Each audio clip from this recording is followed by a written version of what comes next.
I honestly don't have any concept about this video, and I don't want to start with the typical welcome back to my YouTube channel, guys, blah blah blah.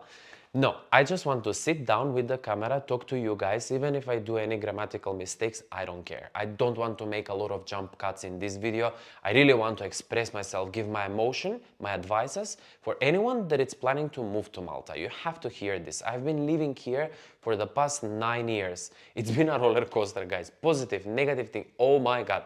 I have so much to talk about in this video, and I'm gonna try to keep it at least 15, maximum 20 minutes. I know that someone might get bored along the way, but we're gonna talk about everything. We're gonna talk about work, we're gonna talk about emotions, the emotional stages of living in Malta, how I felt at the beginning, how I feel now, how I progress, all of it. This is going to be a very personal video, and I want you guys to hear it, especially if you're planning to move to Malta, or if you are just moving to Malta right now, or you moved recently. I think you should hear this video. And other expats that are living here, if you've been here for 2-3 years, listen to this, because you might be feeling the same way as I felt at the beginning, in my first few years in Malta. Anyway, I don't want to ramble a lot. I want to go down a memory lane from where I started, how it was back then, and what I have seen along the way, and what's going on right now, and what I can give right now as an advice for other people. I think it's very important to start from the 12th of April 2015, when I landed in Malta. 12th of April, 2 days before my birthday. Oh, speaking about that, I'm posting this video on the 13th of April 2024, and I'm doing a live stream on 14th of April, the day of my birthday, at 2 o'clock Malta time. Mark your calendars and let's see each other tomorrow on my beautiful birthday live stream. Now, when I landed in Malta, I didn't know what's gonna happen. Before I arrived to Malta, I didn't watch any YouTube videos, because there was no any YouTuber that does videos like what I'm doing nowadays, to give information to other expats, to tell them what they can find, the cost of living and all of that. There was nothing that I can do a good research. The only thing that you can see is the mainstream Google things like sunshine, blue sky, blue weather, blue sea, whatever it is, all these positive, like biased things. That's it. That's all I knew about Malta. I didn't know anything about life here as an expat. I didn't know whether I'm invading the nation here. I didn't know the international environment, nothing. I just know that it was a beautiful country with a nice weather, and that's it. Nothing about the mentality of the people here, their culture, tradition, nothing of that. I had to do the whole research on my own. I had to experience a lot of things on my own skin. When I arrived in Malta, no, before I arrived in Malta, this is very important, and I have mentioned in another videos. I'm gonna be very honest with you, brutally honest. I was online and I was trying to find local people so that I can gain as many information as I can, and also try to find someone that could help me potentially find a job here on the island. When I moved to Malta, I didn't work for a month, I believe. And later on I started working. I'm not gonna talk much about the work that I do here on the island, but I'm gonna say that I started from here and now I'm somewhere up here, and I'm so happy about. But I'm gonna put this topic on the side. The emotional stages of living in Malta, it's something that I have never discussed on my YouTube channel, and I think that not many people are talking about these emotional stages of moving abroad. Before I arrived, I had that fear, that anxiety, but at the same time excitement of moving abroad and going to Malta, and everything that is going to come along the way, and how my life is going to be here. It was so many mixed emotions. When I arrived here and when I saw this beautiful vibe that there is here in Malta, and how people are so happy and open-minded, and how the Maltese people are so lovely, I really enjoyed it. And all that anxiety and fear that I used to have, I just put all of that aside. And I went with the flow, with the positive vibe, and being la la la la la all over the place. So happy, going out, meeting new people, finding people on the beaches and interacting with them, and opening up the circle of friends. It was a really nice vibe. When I was in this stage, I would say, when I was so happy, I was not thinking so much about work. So as I said, for a whole month I didn't do anything. I was just spending money, going out and about and having fun and enjoying, up until the moment, you just spend. And then you're like, ooh, wait, hold on a minute. Like, the bunch of money I had, they started going down. So it's time for me to, start working. And I started working, and as I said, I'm not gonna go much into it. In the first year, I was trying to realize whether I would really like to stay in Malta or no. I started seeing all the positive things, all the negative things, and in 2015, Malta was not as famous for expats as much as it is right now. A lot has happened, guys, along the way. I'm not gonna go much into the typical things like the construction. Yes, construction is inevitable. It's all over the island. This is such a small country, but I'm coming to this about the construction, the people and everything later on in the video. By the way, I just arrived from my home country, so the emotional stages, even after 9 years, we're gonna talk about them as well. Now, the thing that I realized after living in Malta for 9 years is that when you move on this island, being so humid and warm, you kind of feel that in the month of February, even March and April, it's kind of like summer back in other European countries because it's like 20 degrees. So for the first 2 years, I was really enjoying the winter time in Malta. I was enjoying even December, January, February.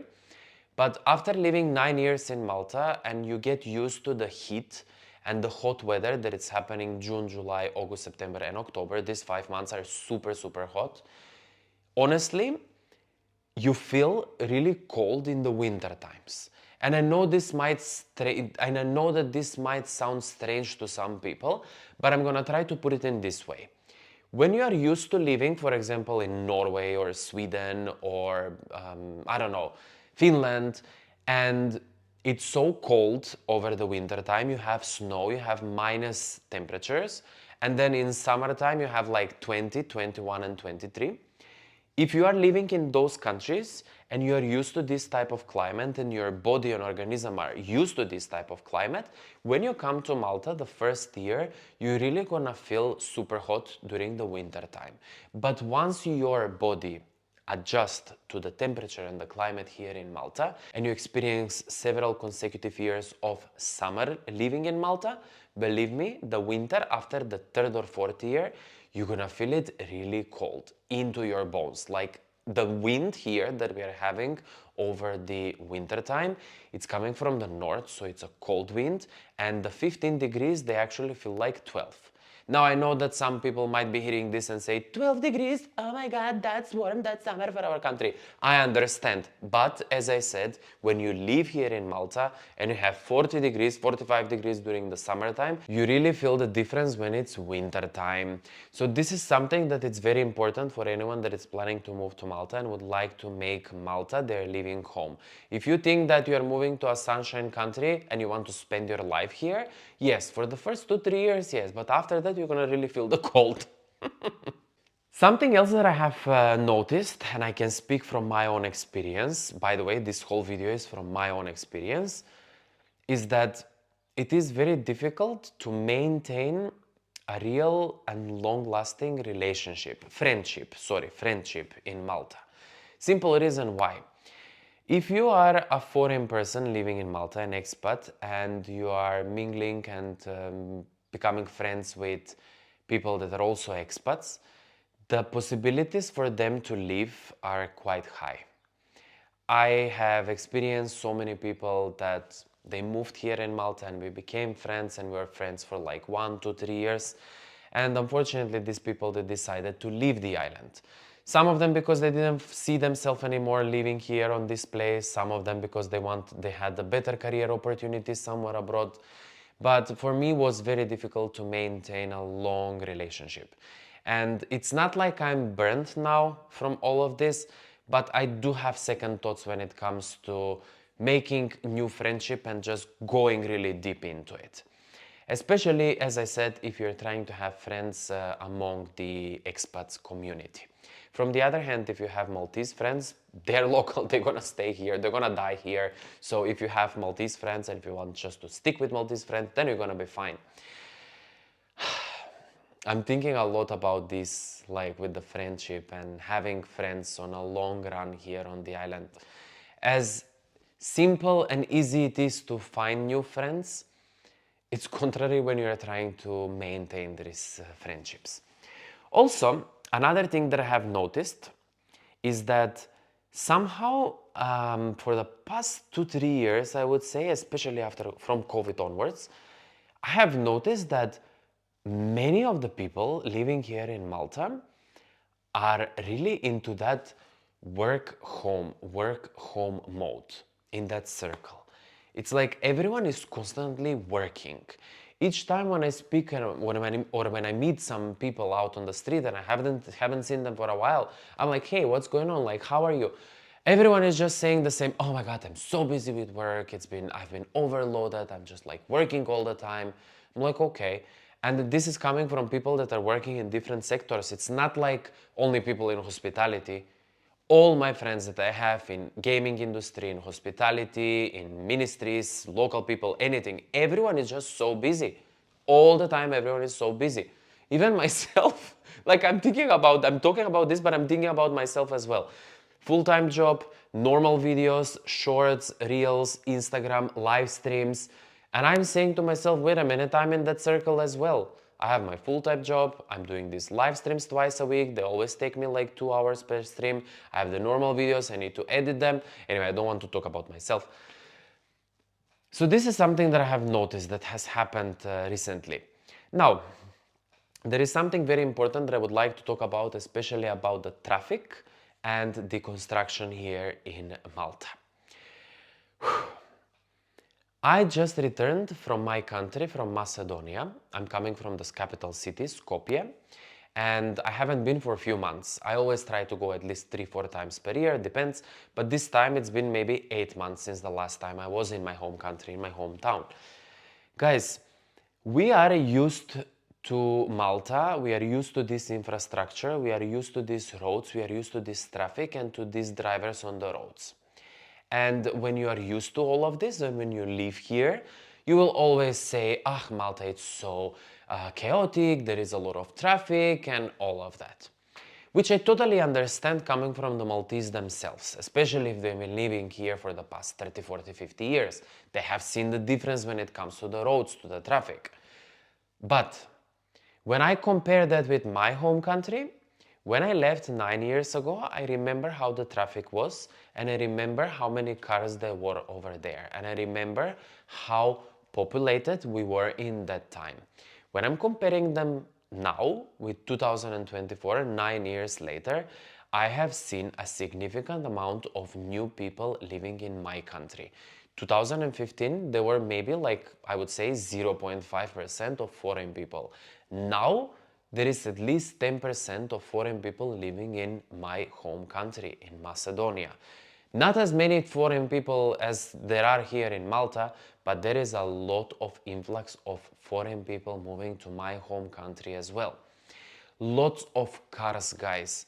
The land of Skopje, of my city, is the same size of the land in Malta. In Malta, we are 500,000 people. In Macedonia, in Skopje, there is about 1,000,000 people living there. The good thing is that we have the surrounding areas, so it's extending, like the city itself, the town, it's the same size of Malta, but it's a bit extended because we do have the outskirts of the capital city, if you know what I mean. So there is people living there as well. So even though in Malta there is 500,000 people and in Skopje there is 1,000,000 people, they're dispersed all around, but honestly, it feels like there is 1,000,000 people, especially when I see the roads and how many cars there are. And sometimes I really wish some of my Maltese people to come over to Macedonia to see the traffic, to see the construction, to see how many people are living there, to see how busy it is and how much you can get stuck in traffic in Macedonia, and then come back to Malta and you'll say, oh my God, Malta is paradise compared to that. Honestly, I'm telling you, I'm talking this from my personal perspective for someone who lives here on the island, used to live in Macedonia, and now I'm comparing both of them. With this being said, what I wanted to say is that the traffic here in Malta, for me, it's completely fine. And I know that many people who are moving to Malta and they're coming from other countries, when they see what's going on here on the island, when they see the traffic, they say, oh, this is nothing. I think that we talk a lot about the traffic in Malta, because we are living here. And for us, at 10 kilometers distance, doesn't make sense to drive 20 to 25 minutes, because 10 kilometers distance in Macedonia, you're gonna pass them in like 10 minutes. That's all. But the thing is that we have more of highways and open roads, not as closed roads here in Malta. Now, when I can compare the traffic with 2015 and the traffic nowadays, honestly, for me, it's completely the same. I didn't feel any difference with the traffic. And nowadays, I'm even driving. I've been driving for the past 4 years, I think, here on the island.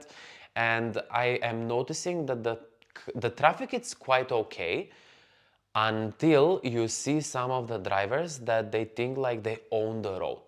This is the main problem that we are seeing here on the island, and also the way people are parking. Malta is so tiny that if you're passing, for example, in the main promenade in Sliema, considering there is only 2 lanes, there is always one of the lanes used for people to unload like drinks, food, whatever, trucks. Then you have the cranes that they're delivering something or doing some construction or whatever it is. So on a promenade, which is quite busy all the time, one of the lanes, it's always blocked because there is someone there. So you have only one lane that you need to go through. So if this whole promenade that I'm talking about, the one that it's overlooking Valletta, if it's only 1 mile long, you think that that mile you're gonna pass it in like, what, 30 seconds? In reality, sometimes you might get stuck over there for 5 up to 10 minutes. Anyway, I think with this video I'm getting into so many little details, honestly, because there is so much to talk about. There is a lot that I can speak about this island. I mean, 9 years, it's not a joke. But anyway, I don't want to go into these tiny details. I want to go into more of the bigger topics. Now, another big topic that I would like to talk about is where I used to live, where I'm living now, and why did I come up with this decision to live into the area where I'm living today. Just in case you're bumping to for the first time on my channel and you don't know, I even managed to buy myself an apartment here in Malta, and I live in the countryside. I'm living in a very, very, very traditional village, which is called Zuri. Beautiful, very quiet. It recharges my battery, this area, honestly. It's clean. There is no any traffic jams that are happening here. It's always the air, it's more cleaner.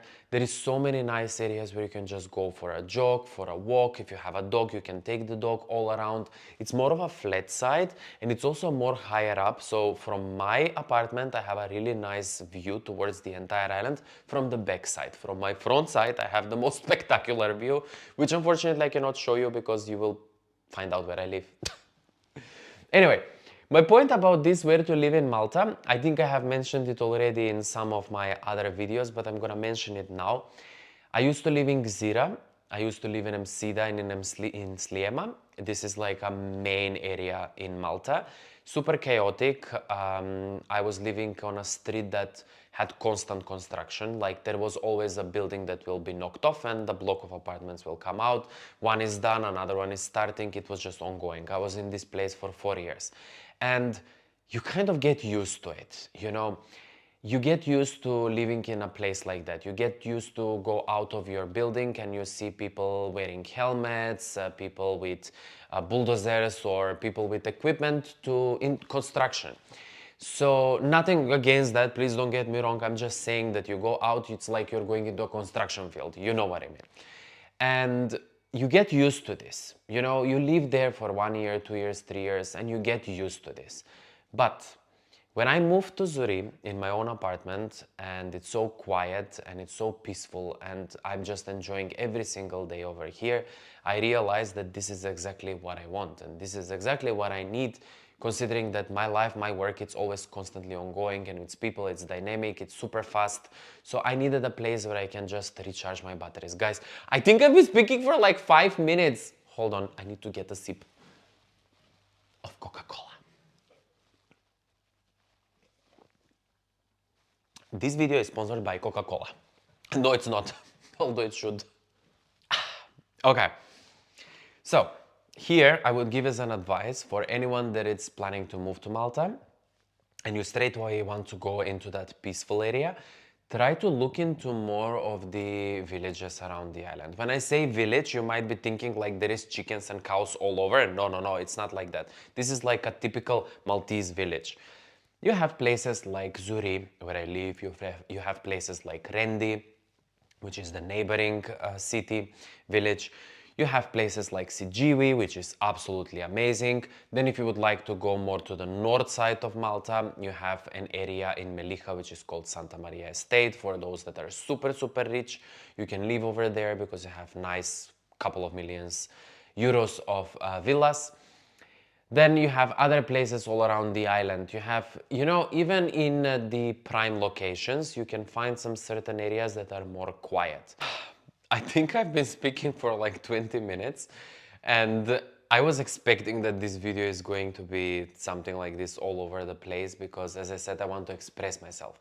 And I do have a lot to talk about this place. I mean, 9 years, it's not a joke. What a personal video this has been. Oh my god, I can't believe. I don't know how long this video is going to be, but I will be editing it while I'm on a plane flying to Germany tomorrow morning in less than 12 hours. Wow. Anyway, guys, I hope you enjoyed this video. I think it's been so personal. I think this is the video that has the least cuts. If you enjoyed it, make sure to like it down below. If you would like to get more information about Malta, don't forget to smash that subscribe button. I'm gonna remind you one more time, tomorrow, 14th of April at 2 p.m. Malta time, we're doing a live stream, my birthday live stream. I want to see you there. Anyway, guys, thank you so much. I wish you all a pleasant day or a pleasant evening whenever you're watching this video. And until I see you in my next one. Bye.